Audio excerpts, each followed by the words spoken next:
ایک وقت کی بات ہے، کسی دور دراز علاقے میں ایک جنگل تھا جہاں کا بادشاہ شیر سنگھ بہت بہادر مگر نیک دل تھا۔ اسی جنگل میں رہنے والا ایک کوا جس کا نام کوکو تھا، خوش باش اور باتونی تھا، جو ہمیشہ کوئی نہ کوئی اچھا مشورہ دیتا۔ وہاں ایک بندر بھی تھا جسے سب استاد جی کہتے تھے، جو شرارتی مگر عقل کا خزانہ رکھتا تھا۔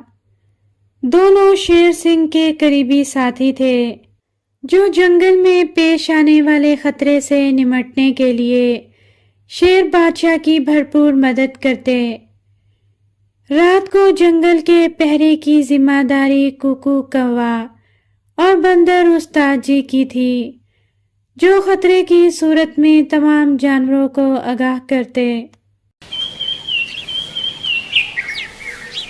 ایک دن جنگل کی فضا بہت پرسکون تھی، پرندے چہچہا رہے تھے، جانور گھاس چر رہے تھے اور ندی کے کنارے اچھل کود میں مصروف تھے۔ شیر سنگھ، کوکو کوا اور استاد بندر معمول کے مطابق جنگل کی سیر کے لیے نکلے۔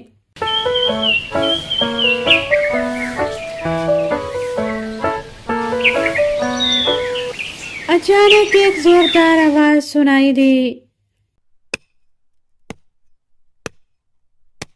شیر سنگھ چونک گیا اور کہنے لگا، یہ آواز کیسی ہے؟ لگتا ہے کوئی خطرہ ہمارے جنگل پر آ گیا ہے۔ کوکو کوا فوراً اوپر اڑ گیا اور دیکھنے لگا۔ واپس آ کر اس نے شیر سنگھ کو بتایا، بادشاہ سلامت، کچھ لکڑہارے جنگل میں آ گئے ہیں، جو جنگل کے سب سے پرانے درخت کو کاٹ رہے ہیں۔ اگر یہ درخت گر گیا تو سب جانوروں کے گھر اجڑ جائیں گے۔ بندر استاد نے سوچ کر کہا، طاقت سے کچھ وقت کے لیے روکا جا سکتا ہے، لیکن عقل سے ہمیشہ کے لیے۔ ہمیں کوئی ایسا طریقہ ڈھونڈنا ہوگا کہ لکڑہارے خود ہی جنگل چھوڑ دیں۔ شیر سنگھ، کوکو اور بندر آپس میں مشورہ کرنے لگے۔ کوکو نے کہا، میں اوپر سے ان پر آوازیں نکالوں گا تاکہ وہ گھبرا جائیں۔ شیر سنگھ کہنے لگا، میں اپنی دھاڑ سے جنگل کو گونجا دوں گا۔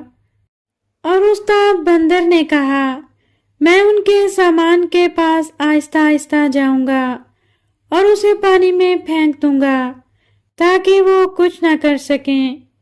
جب لکڑہارے درخت کاٹنے لگے تو اچانک کوکو نے اونچی آواز میں چیخنا شروع کر دیا۔ کوکو کہنے لگا، یہ درخت ہمارا ہے، یہاں سے چلے جاؤ۔ لکڑہارے گھبرا کر ایک دوسرے کو دیکھنے لگے۔ پھر اچانک جنگل شیر سنگھ کی دھاڑ سے گونج اٹھا۔ لکڑہاروں کے ہاتھ کانپنے لگے۔ اسی دوران بندر آہستہ آہستہ آیا اور ان کا کلہاڑا پانی میں پھینک دیا۔ لکڑہارے ڈر کے مارے اپنا سامان چھوڑ کر بھاگ گئے۔ جنگل میں خوشی کی لہر دوڑ گئی۔ خوشی سے سب جانوروں نے خوب شور مچایا اور نعرے لگائے، شیر سنگھ زندہ باد، کوکو زندہ باد، بندر استاد جی زندہ باد۔ شیر سنگھ مسکرا کر بولا، یہ جیت میری نہیں، ہماری ہے۔ جنگل کو بچانے کے لیے بہادری بھی چاہیے اور عقل بھی۔ اس کہانی سے ہمیں یہ سبق ملتا ہے، اکیلی طاقت کچھ نہیں، لیکن عقل اور دوستوں کا ساتھ ہر مشکل آسان بنا دیتا ہے۔